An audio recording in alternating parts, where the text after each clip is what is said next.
নমস্কার বন্ধুরা, ফ্লেভারসে আপনাদের স্বাগত। নমস্কার বন্ধুরা, শুভ শারদীয়া উৎসব আমরা সারা বছর অপেক্ষা করে থাকি 5টা দিনের জন্য। বাঙালি মানে খাদ্য রসিক, তাই দেবীর আগমনে উপলক্ষে আমি 4 দিনের বাঙালির ভোজের থালি দেখাবো। প্রথম থালি সপ্তমীর রাজমা চাওয়াল। চলুন দেখে নেওয়া যাক আমি কীভাবে বানাচ্ছি। প্রথমে আমি রাজমা নিয়েছি, সারা রাত ভিজিয়ে রেখেছি। এই দেখুন ভেজানো রাজমা। এদিকে আলু ছোট ছোট করে কেটে রেখেছি, পেঁয়াজ কুচানো, টমেটো কুচানো, এখানে নিয়েছি দারুচিনি, লবঙ্গ, বড় এলাচ আর চেরা কাঁচা লঙ্কা, তেজপাতা। আমি প্রথমে এখানে রাজমাটা বানিয়ে নেব, তারপর চাউলটা তৈরি করে নেব। এখানে রাজমার সঙ্গে আলু কুচানো দিয়েছি, তেজপাতা, টমেটো কুচানো, পেঁয়াজ কুচানো, চেরা কাঁচা লঙ্কা আর দারুচিনি, বড় এলাচ আর লবঙ্গ দিয়ে এটাকে আমি সেদ্ধ করে নেব।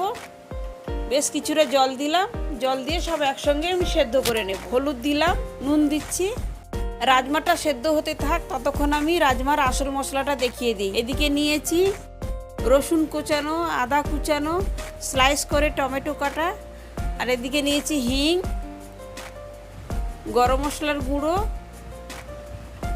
আমচুর গুঁড়ো, ছোলে মশলা, রসুন আর কাঁচা লঙ্কা বাটা, আদা বাটা, কাসুরি মেথি, বাটার, গোটা জিরে, ধনে গুঁড়ো আর গুঁড়ো লঙ্কা আর কাশ্মীরি রেড চিলি পাউডার। আমি ফ্রাই প্যানে কিছুটা সর্ষের তেল দিলাম,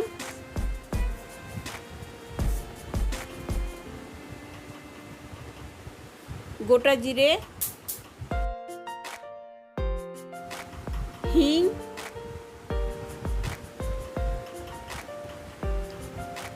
রসুন কাঁচা লঙ্কা বাটা দিয়ে ভালো করে মিশিয়ে নিচ্ছি।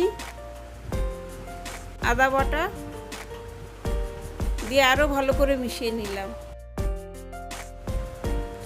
কাসুরি মেথি, ধনে গুঁড়ো, লঙ্কার গুঁড়ো, হলুদের গুঁড়ো দিয়ে একসঙ্গে সব মিশিয়ে এটাকে কষতে থাকবো। এবার কষার সময় একটু জল দিচ্ছি যাতে না কড়াতে লেগে থাকে, সেই জন্য। এবার কাশ্মীরি রেড চিলি পাউডার দিলাম, এতে কালারটা সুন্দর আসার জন্য।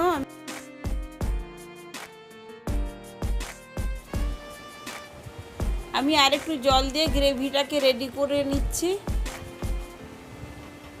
এবার রাজমা ঢেলে দিয়ে আমি এটাকে কষতে থাকবো।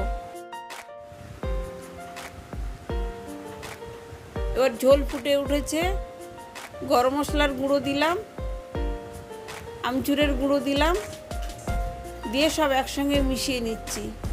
এবার স্বাদ মতন চিনি, নুন দিলাম, দিয়ে একসঙ্গে সব মিশিয়ে নিচ্ছি। ঢাকা লাগিয়ে কিছুক্ষণ রেখে দেব। দেখুন অনেকটা ঘন হয়ে গেছে।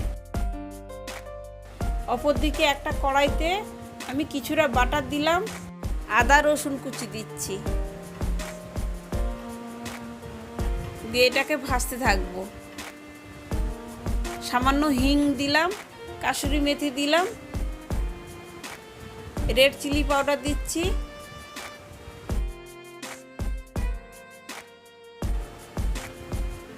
এবার টমেটো স্লাইসগুলো ওর উপরে দিয়ে ভাজতে থাকবো। আসলে এটা হচ্ছে রাজমার তড়কা মশলা। টমেটোটা এমনভাবে ভাজতে হবে যেন না গলে যায়, অথচ ভাজা হয়ে যাবে। এবার ছোলা মশলাটা দিলাম, দিয়ে সব মিশিয়ে নিচ্ছি। এবার এই তড়কা মশলাটা আস্তে করে আমি ঢেলে দেব। এই তড়কাটা হচ্ছে রাজমার আসল টেস্ট বাড়ায়। আমি এখানে পেঁয়াজ রসুন দিয়ে বানিয়েছি, আপনারা চাইলে পেঁয়াজ রসুনটা স্কিপ করতে পারেন। পেঁয়াজ রসুন বাদেও এটা দারুণ খেতে লাগে।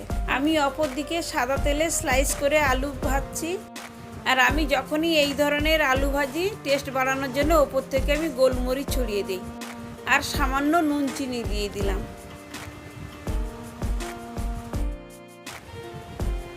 এবার চাউল বানানোর জন্য একটা বড় বাটিতে আমি 2 কাপ চাউল নিলাম। এটা বাসমতি রাইস। আমি এটা ভালো করে ধুয়ে নেব। 10 থেকে 15 মিনিটের মতন চালটা ভিজিয়ে রাখবো, তবে বেশিক্ষণ ভিজাবো না, তাহলে ভাত তৈরি করার সময় চালগুলো সব ভেঙে যাবে। একটা ফ্রাই প্যানে আমি কিছুটা সাদা তেল নিলাম, জিরে ফোড়ন দিচ্ছি, তবে বেশি করে জিরে দেবো, যেহেতু জিরা রাইস, সেই জন্য জিরে বেশি করে দিলাম।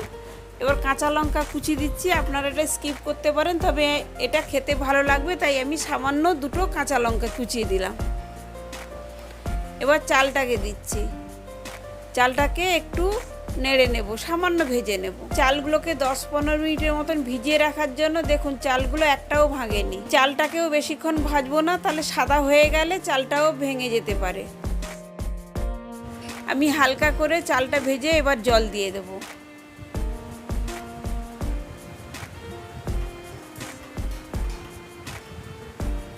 ভাজা হয়ে গেছে, এবার জলটা দিচ্ছি। মনে রাখতে হবে যেই কাপে আমি চাল নিয়েছিলাম তার ডবল কাপ জল নিচ্ছি। যেমন 1 কাপ চাল নিলে 2 কাপ জল দিতে হবে। আমি এখানে 2 কাপ চাল নিয়েছি, তাই আমি 4 কাপ জল নিলাম।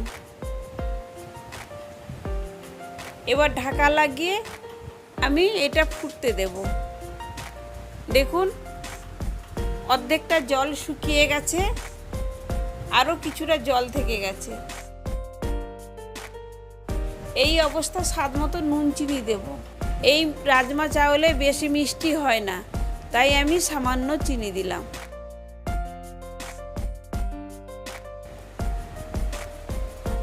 এই দেখুন হাফ জল এখনো আছে। এবার আমি এটাকে আস্তে আস্তে করে ফুটাতে থাকবো। দেখুন চালটা একদম রেডি হয়ে গেছে, আর জল শুকিয়ে ভাতগুলো সব ঝরঝরে হয়ে গেছে।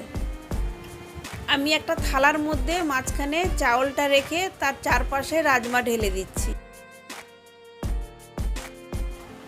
আর চাউলের ওপরে স্লাইস আলু ভাজা আর অনিয়ন রিংস দিয়ে দিচ্ছি, আর সাইড করে পাঁপড় ভাজা সাজিয়ে দিলাম, আর তার সঙ্গে দইয়ের মিঠা রায়তা দিয়েই আজকে আমাদের রেডি সপ্তমীর ভোজের থালি। এই রাজমা চাওয়ালটা এতটাই টেস্ট যে আপনারা পরিবারের সঙ্গে সপ্তমীতে বানিয়ে খেতে পারেন।